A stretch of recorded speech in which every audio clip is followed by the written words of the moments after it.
Yo, what's going on, guys? Crispy Flakes here. Welcome to Extra Crispy. For today's video, we got the annual point guard ranking from Austin Sweat, titled Ranking the Best Point Guard from Every NBA Team 2019-2020 NBA Season. Link to his channel in the description below.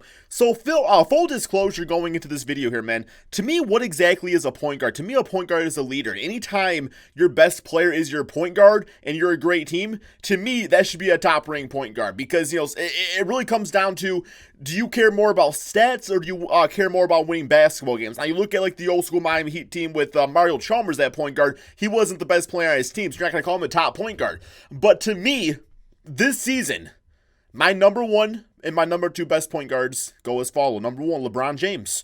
He's playing point guard essentially for the Los Angeles Lakers. And I mean, I know you might list him as a small forward. He might even have him as a small forward in this video. But, you know, they've been running a lot of like Danny Green, I don't like KCP, although you don't really want to call KCP a point guard.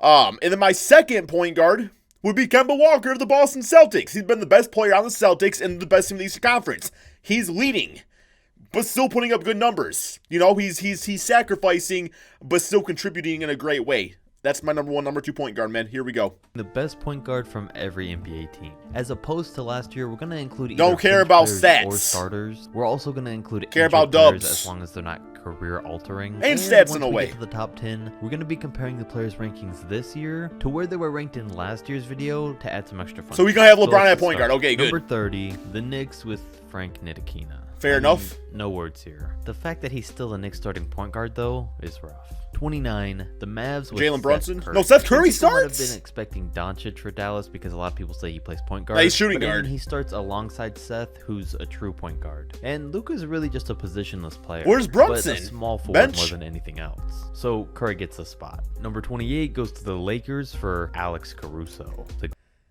Doesn't LeBron start? Like I literally looked this up, man. I use a statistical analysis to, cause like look right here, man. It says right here, the lineup. Well, you can't see my bitch ass head's in the way. I don't want to mess everything up, but right here you got KCP, Danny Green, JaVale, Anthony Davis. Over here you got number 23, LeBron James. Like I looked it up to make sure. I'm pretty sure Caruso don't start at point guard, but I don't know. I guess I don't know. Go. This year, he's doing what no Laker, not even LeBron James, he's doing what no man has ever done. Come on now. Bringing the balding head into style. All right, Joe Ingles did it first. And LeBron really has been playing point guard this season. Right. And has been doing a great job at it. But just to not overcomplicate things, I'm going to be including him in the small forward video. It's not an overcomplication. Like he plays point guard now. That's where he should be listed. That's what he's playing this season. That's how you should rank him for this particular season, in my opinion. I don't know. The number 27 goes to the Bulls for Kobe White. I like Kobe White. 13 points, but only 2 assists a game, which is odd. But if he can change that, he's Colin Sexton. You know, good scoring. Guard. Then 26 goes to the Magic for Markelle Fultz. He's coming along his way. Look at that jump shot. Oh my god. 100% one it looks like my form. Can we take a minute? Markelle Fultz got drafted. Oh, it looked like my form, man. Mystery shoulder injury. Forgot how to shoot. Fixed his shoulder and completely relearned how to shoot the ball before Ben Simmons has ever made a regular season break. What? 25 goes to the Spurs, and this one could just as easily go to DeJounte Murray or Patty Mills, but we're going to give the slight edge to Murray here. 24, the Timberwolves with Jeff. Well, let's talk about DeJounte Murray real quick, man. His defense has been great. I like him as a point guard a lot. You know, the offense can really come along a lot better. I could see him in the future becoming one of the best two-way point guards in the NBA. I would take him over Jeff Teague right now for damn sure, man. 100%. With how little we've heard from Jeff Teague since he's been on the Wolves. DeJounte needs to be higher on this list. Ever an all-star at one point. The Clippers take number 23 for Patrick Beverly, and I originally had Beverly as like an older DeJounte. But I mean, just defense alone can only get you so far. Beverly may be the best defensive point guard in the league today, but that's all he's got going for him. Russell Westbrook, he said he just run around. For Lonzo Ball. It was supposed to be Lonzo's year to break out again. He does look more composed and experienced on the court. He's still young. The physical aspects of his shot look a lot better. But I mean, he's still very young. Up basically the same stats he did as a rookie. So I couldn't realistically rank him any higher than number 22. But as a few guys are teaching us this year, it's never too late for a breakout season. Alright, maybe scratch that. It might be a little too late for the Wizards at 21 with Isaiah Thomas. No, it ain't. No, it ain't. That's comeback player of the year right there, man. Yo, I just saw this short dude remind me of Isaiah Thomas, a college basketball player named like Darnell or something like that. He's like 5'2". And he was balling, man. It was crazy. IP still Look him up. fully believes in himself, but I think it's Might need clear more than at just this point Darnell. that the old him is never coming back. Might have been He's Daryl. still not terrible though. He'll just probably be a 6-man or something along those lines from here on out. Someone who has broken out recently though is number 20 for the Miami Heat with Kendrick Nunn. Yes, sir. There's a ton of new players that have stepped up this year, and it's been great to see. And Kendrick's one of them. He went from being unheard of. He's going to be the first rookie most improved player, and people don't understand what I mean by that. What I mean by that is that he improved on what people thought he was. You know, people thought he was not an NBA player. People thought he was, you know, he went undrafted. So if when you improve upon that, to me that's the most improved player. Like, you went from a nobody to a household name, man. That's most improved. I don't know why you gotta have stats to look upon. Yeah, he went from $0 a game to a contract per game. So yeah, To now being 20th that's most on the list improved. of best point guards from every team. As expected though, some of his hype has died down a little because teams are doing a little bit of a better job at slowing him down because they know what to Got a little expect. iced coffee in here, But he's man. still averaging 17 Peppermint a game mocha. right now, so let's hope he keeps that up. 19, the Hornets and Devontae Graham. Where's in Terry? casual Hornets fashion, they get Terry Rozier for $20 million a year. He hasn't been They find bad. out they have Graham, who's slightly better, averaging 18 and 7 a game, getting paid $1.3 million. Rozier hasn't been bad Rozier though. still is getting used to his starting role, but Devontae's clearly the Hornets' best right now. I and hate he's short ranked nets higher like as the that. year goes on. Hate short nets number like that. 18 goes to the Grizzlies for Ja Morant. From the little we've seen from Ja already, there's no denying that he's going to be a star in the NBA. Yeah, he'll be a in the top next 10. few years. With him currently putting up 18, 6, and 3 to start the season. He'll definitely rank higher down the line as his game gets more polished, and as soon as he quits making small rookie mistakes and gets more consistent. And those reasons And are get why some number teammates. 17 belongs to the Cavs and Colin Sexton.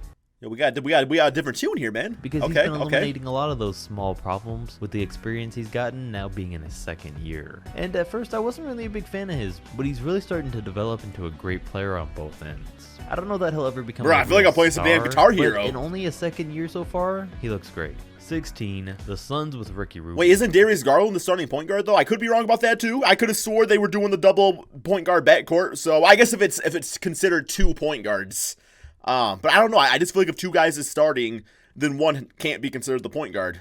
Now the past few players are much better scorers than Rubio, but what he has over all of them is more experience. And it didn't really feel right to rank any of them over Rubio, especially with how much he's changed the way the Phoenix Suns look this year. He's just the playmaker that they needed to go alongside Devin Booker, and early on it's easy to see that that's true. Another solid fit on their new team is the Pistons at number 15, which goes to Derrick Rose. Yeah, it's actually fair rating. Started when healthy, but Derrick's the clear better player, and looks like he's on the path to having a similar year to what he did last I gotta see who's above him, but to me that's a fair rating, especially with his injury issues and stuff like that, and really lack of being able to play an entire game due to injuries and just risk of it. It's like, yeah, I mean, his per 36 numbers is as good as the MVP season, but that's just looking at, you know, papers and charts and stuff. Like, I gotta see it on the court. He does have good games, but it just seems like he slowed down a little bit, man. He's slowed down a little bit. About 18 a game off the Pistons bench. haven't been playing that And much his lately, free throw though. makes sense, given how the Pistons are built. It's great to see him reviving his career, but we need to start seeing him take a lot more threes.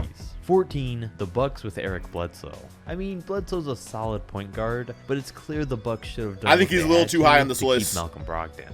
But we'll get to that in a minute.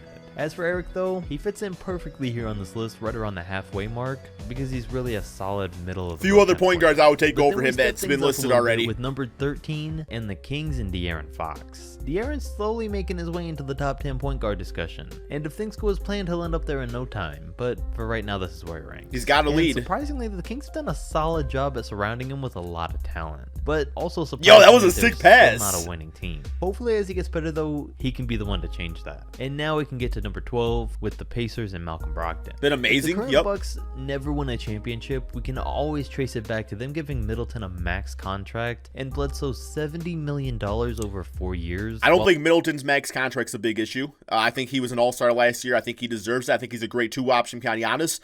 I think plain and simple, the mistake was keeping Bledsoe over Malcolm Brogdon. Like, that's really all I would chalk it up to, man. This is a former rookie of the year right here. Younger, just a better shooter, if you ask me.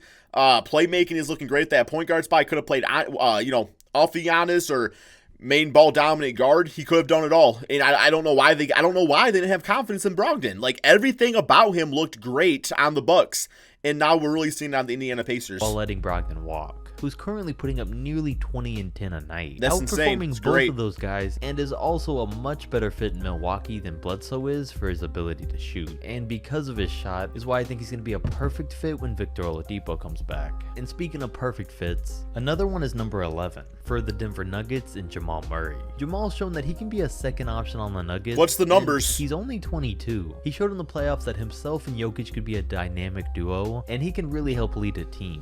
Don't get me wrong, Jamal still needs a lot of work. I mean, he's clearly not a traditional passing point guard, but still needs to work on creating opportunities. Yeah, I mean, I would take Brogdon over Jamal right now, the way he's been playing this year. He got exposed for in the postseason last 20 and 10, so man. Currently, his max contract might seem bad, but I think he'll be worth it if he continues to grow as a player as much as he had already. And it's gonna take time. I mean, if you think of it, he started out as the team's backup shooting guard in his first year, and has had to. I love Jamal Murray. It's just like a lot of the, like even like a De'Aaron Fox. Like, if you replace Jamal Murray with a few of these other point guards that were listed, you're probably looking at like just as good a successful team, or maybe even a little bit better in some cases. Just to being but Jamal is really good for the past few. He just has a few more years, I think. Number 10 goes to the Jazz and Mike Conley. And now we're in the top 10 where we can compare players' rankings to what they were last year. How Mike Conley in the same been spot doing that he lately? did last year. Even though that it's safe to say this season he's been off to a pretty slow start, but he's done enough over the years to where just a slow start isn't really gonna bring him down too many spots.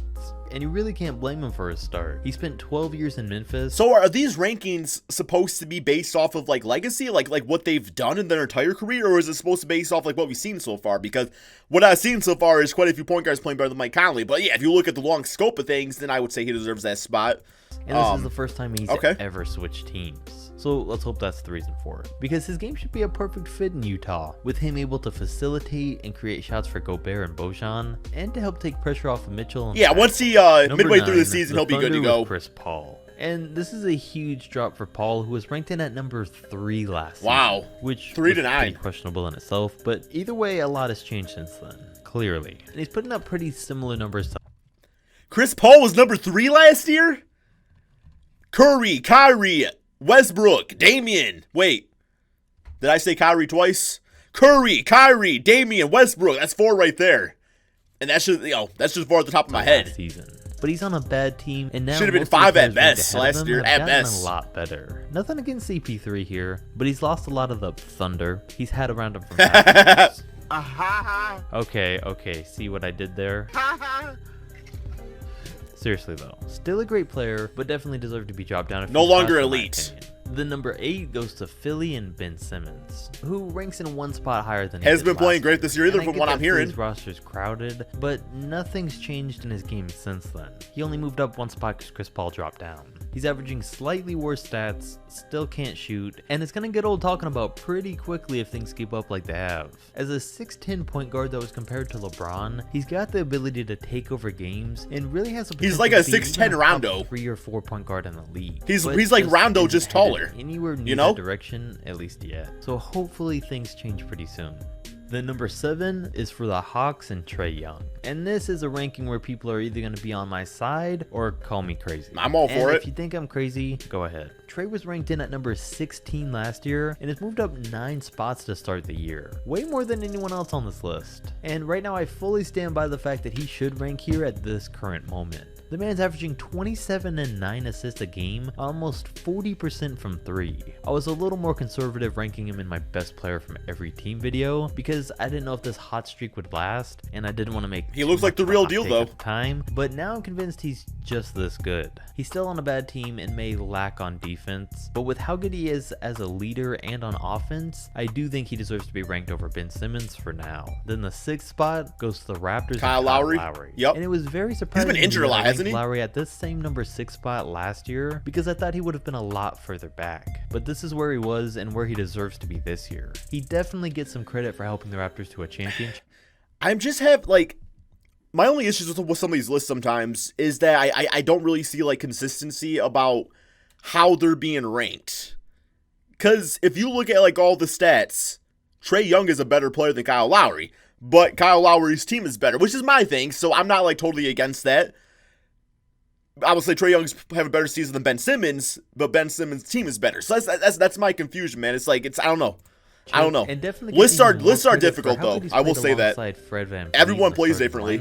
And with Pascal Siakam. I don't know for sure that he'll continue on this pace, but right now he's putting up a solid 21-6 a game and has done a great job at helping keep the team look great even after losing Kawhi. Number 5, the Celtics with Kemba Walker. And Kemba too moved damn up low. 2 spots from last year when he ranked in top 3, 7. man. The way he's playing this year. If he can keep things up and continue to help the Celtics and their young guys look as good as they have, he could maybe even move up a couple spots before too long. But let's not get ahead of ourselves just yet. Oh, I'm gonna get ahead of myself. And is on pace to average 25 a game again this Celtics year. are playing great After ball. Suffering through all those horrible years in Charlotte, he definitely deserves to finally be on top of the Eastern Conference. I don't mean to hate on Kyrie Irving either, but like we're all seeing it. Like to me, a point guard is somebody that's able to like adjust, and that roster for the Boston Celtics this year is worse than last year. That's the thing.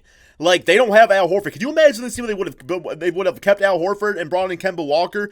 It's like Kyrie is great statistically, and he's a great second option. But I don't know, man. If it's like that leadership, I take a lot of pride and value in the leadership quality of point guards.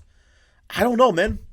It's just Number 4, the Rockets with Russell Westbrook, who ranks in at the same spot as he was. Yeah, that's last fair. year. Russ may not necessarily be playing as good as he has in the past, but we know how good he is and how good he can be. But what he's doing and what he started to do last year is what we've wanted him to do all along and be a clear second option. And sometimes that is playing better though, you know. A lot of other people thought he would. So huge props to Westbrook. Playing your role. And even though his stats have suffered, we're not going to drop him down any spots for playing exactly how he should be on the Rockets. Work on your 3-point shot though, come on. Number 3, the Nets and Kyrie Irving. And he falls back a spot from number 2 where he was last year. Even though he's on pace to easily have the best individual year of his career, putting up nearly 30 points a game this season, the Nets aren't doing so good as a team. I mean, Irving's a ball dominant point guard that plays a lot of isolation when I don't like the point guards that do that. 2 years and is again this year. And to back it up, last season, Brooklyn as a team was 8th in assists. This year so far, they're 28th.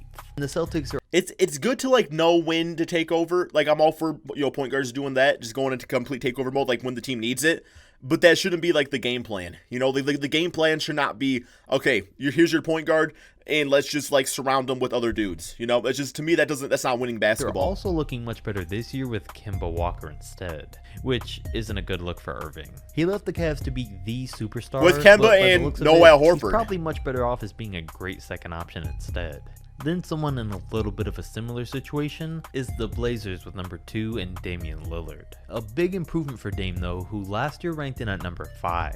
And it's weird to rank him ahead of Kyrie when they're pretty much in the same boat. Lillard's also averaging a career high 30 a game, and his team isn't playing good. But while on paper it is similar, I would say that, well, Damian doesn't have like Nurkic and like Zach Collins, and there's other injuries on the team, but at the same time, Kyrie doesn't have Kevin Durant, so yeah, or Karis LeVert right now, so okay. I know this is a something to be said.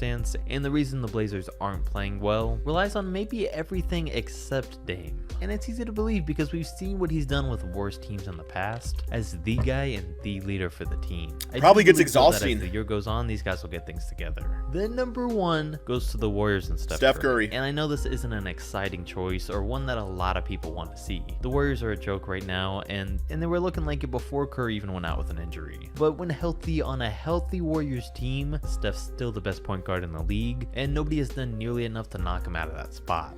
I think that's what I do like about Curry though, is that I think we all realize that if it was like just Curry on this current Golden State Warriors team, they're probably maybe a playoff team, maybe, but they're not going to win the championship or nothing like that. But what makes Curry great is that he knows how to play with other great players. Like, he knows how to get the most out of his teammates. Other great teammates, of course. But, but he still understands that he needs that help out there. And I think good point guards are like that sometimes, where it's just that's like their strength out there. And to me, that is another, like, just leadership quality, is just knowing that you need help sometimes, kind of sacrificing and just kind of admitting your weaknesses. So I'm good with that. Hopefully we don't have to wait until next I'm good with that. To see him return and prove it though. I think he's out for the season. The rest of the rankings are coming up pretty soon. Okay, yep, that is the end of the video right there, guys. I would say overall it was a good list. It was a good, well, it wasn't a bad list.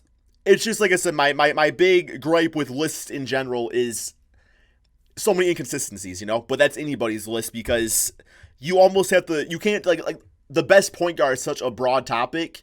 You almost got to, like, layer it down a little bit more than that. Like, who's the best leading point guard? Who's the best offensive point guard? Defensive point guards? Like, that would be a whole different tier of list, though. So, overall, though, just working with the whole term best point guard, it's not a bad one. I, for the most part, agree with it. There was a few that I was kind of iffy about, but no, overall, good stuff.